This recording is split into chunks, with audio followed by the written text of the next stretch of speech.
What is good? It is your boy Pablo Gray, and we are back with another motherfucking reaction video. Today we got a clip from CBS News. The title of it is, Doctor Urges Americans to Cancel Holiday Travel as COVID-19 Spreads. Of course they're gonna say this. They want y'all to live in fucking fear.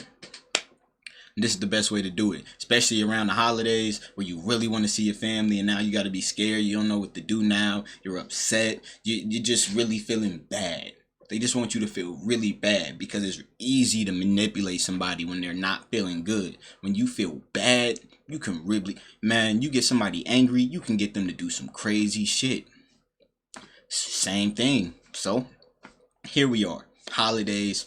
Stay the fuck home. That's what they're going to tell you. Stay the fuck home. Now you're upset.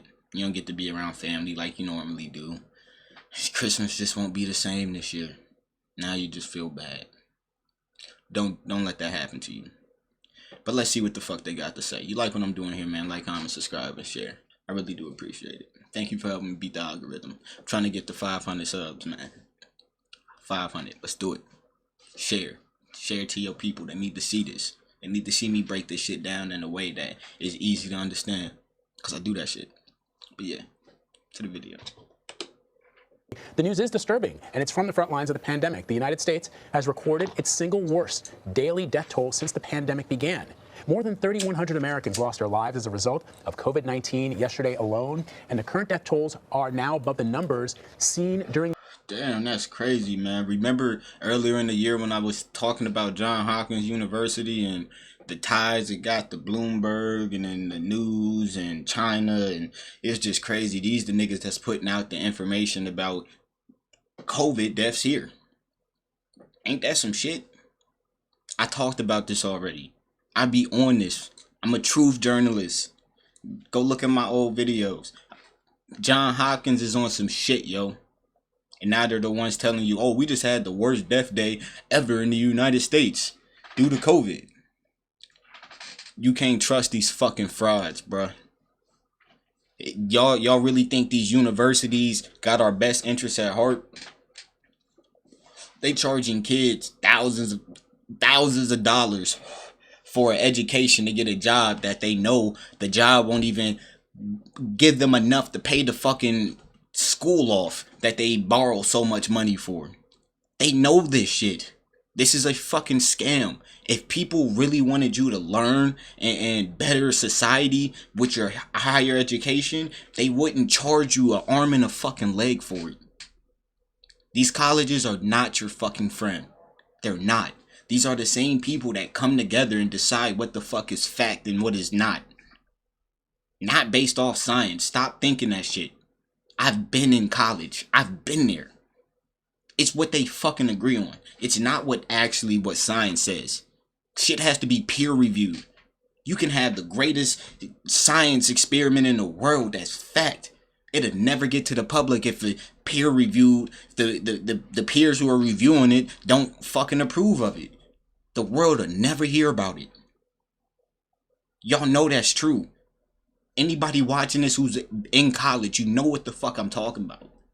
There's no such thing as factual that is coming out of college. Nothing. Anything peer-reviewed, it's not factual. Factual is what you can actually see and record. You can manipulate it. You can also replicate the experiment. If there's studies out there where you can't replicate it, bruh, it's not factual. Think about it. Back to the video. The peak of the pandemic, that was back in April. That was the worst moment of the outbreak back in the spring. Record high hospitalizations are also pushing medical centers and healthcare workers to their breaking point.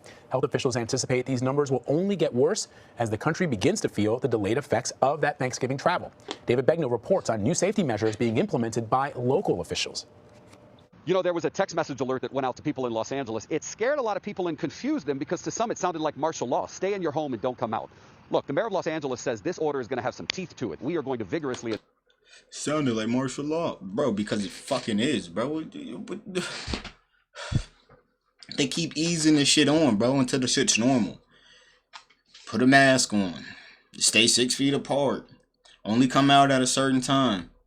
Don't be around family members even on holidays. Like, that don't sound like fucking martial law to y'all, bro? Come on. They easing this shit in. Man, just think how they ease robots into fucking work. Let's think how many of y'all lost y'all jobs or got laid off because a factory then figured out how a robot can do what the fuck you do 10,000 times faster or better. Just think about that shit. Enforce it. But you need to know, there is a laundry list of exceptions to this order. Watch. My message couldn't be simpler. It's time to hunker down.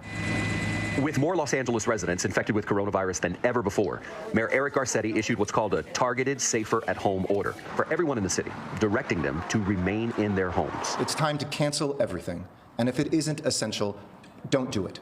Now listen, there are tons of exemptions, not only for essential workers, but also for those who need to keep non-essential businesses running, including retail stores and restaurants. Also exempt from the order are faith-based services and protests.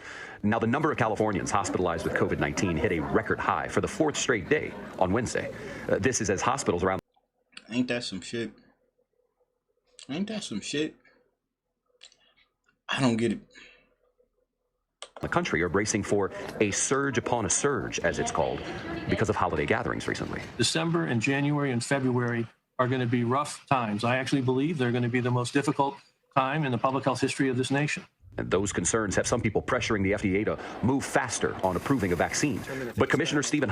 Who is pressuring these people? Who? Are you?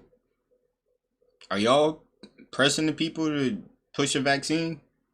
If there's anybody out there, just let me know. It's not like I'm gonna hate you or nothing. It's okay to disagree. I'm not a fan of unsafe vaccines. I'm not necessarily a fan of vaccines, period. But if you're gonna take a vaccine, it should be safe, not quick. But anyway, anyone who's pushing for this, please let me know in the comment section. Who's really pushing for this shit? Because I don't know. Is it an organization or is it like the American people? I just want to know.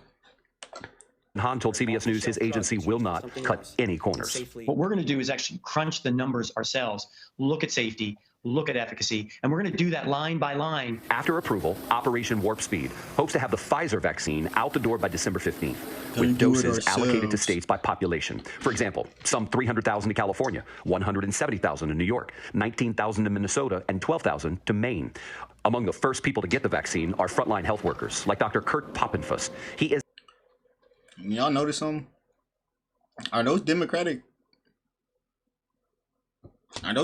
states? I think so. I think so. Wowzers. And I'm almost certain New York and California is. I'm not too sure about Minnesota. So if I had to guess, that small ass number would be for the city of whatever city I believe that George Floyd shit went down. That's where I'm guessing it would go to. So yeah, that's just ironic, right? I'm not gonna play this entire video. It's too long. It's 10 minutes and I already sped the video up. And I've been talking a lot. I don't like long ass videos. And 12,000 to Maine. Among the first people to get the vaccine are frontline health workers, like Dr. Kurt Poppenfuss. He is the only full-time doctor treating about 900 people in Cheyenne Wells, Colorado. So when he contracted the coronavirus in late October, his hospital had to scramble to replace him. I'm the clinic doc, I'm the ER doc, and I'm the hospitalist when I'm on call. You know, I do everything. I get the sense that even though you are recovering and you should be in bed resting, you probably feel a sense of guilt. Yeah, it's almost like survivor's guilt in a way. I guess it took 5 different doctors to cover me in 1 week. If all your healthcare docs are like me, then what the hell are you going to do? You know, the doctor was telling us that I hope he recovers. Drunk. He's got a lot of brain fog right now. And he said, David, I'm usually so quick on my feet. And he said, I'm not. So he said, before I go back to work, the state has told me I'm going to have a cognition check, a mental cognition check, to make sure I'm up to speed, so to speak. Light Anne Marie, back to you. All right, David, thank you. So for more on what we need to know about the... All right, I'm gonna leave it there. As far as I got to say with this, man, it would be nice it would be nice if everyone did, like, don't get me wrong, I don't like the idea of being locked on fucking lockdown. But if they were in a great magical world where everything went right, where we could just say, you know what? How about we just stay in the crib for like 2 weeks? Everyone's fed. We just make sure everyone has food. Everyone is great. We make sure everyone's well off for 2 weeks. Everyone. And we do just stay in the house for 2 weeks. And while we stay in the house for 2 weeks, the government doesn't do any fuck shit and try to kill people and, you know, plan some shit that ends up hurting us and biting us in the ass later down the road. But yeah, we stay in the crib for 2 weeks. Everyone's fed, everyone's warm. Money's still coming in. You're not worried about going broke. There's still money to be made. Money is still being made. What else? People are still being able to, I don't know, let's just say it just worked. And we didn't have the fear of losing our rights while all of this shit is going down. And the government just takes those 2 weeks to stop doing whatever corrupt, dumb shit they've been doing. And wicked, dumb shit they've been doing. And then we just see what happens. And if COVID is still there, we know there's not shit we can do about it. But if it goes, then cool. Now y'all can stop telling niggas what we need to fucking do as far as being in the house at a certain time and not being able to go places and shit. Like, that would be nice. But realistically, that's not gonna happen. So let's just be smart. Tell the people how they can help themselves and boost their immune system to fight this shit themselves, and we can go about our way. Encourage being healthy and healthy lifestyles. Not getting fucking medicine and taking a magic pill and everything is fucking great. Taking a good shot and everything is great. That's not how it really works. It doesn't. And don't be foolish to think that a drug that was made in a year is as safe as any drug that has been on the market for 10 years. It's not. Y'all seen the commercials. That's all I got to say, man. Y'all like what I'm doing here, man. Like, comment, subscribe. Stream the songs, the music. Grab the merch. The link is in the description. Thank you. Pablo out.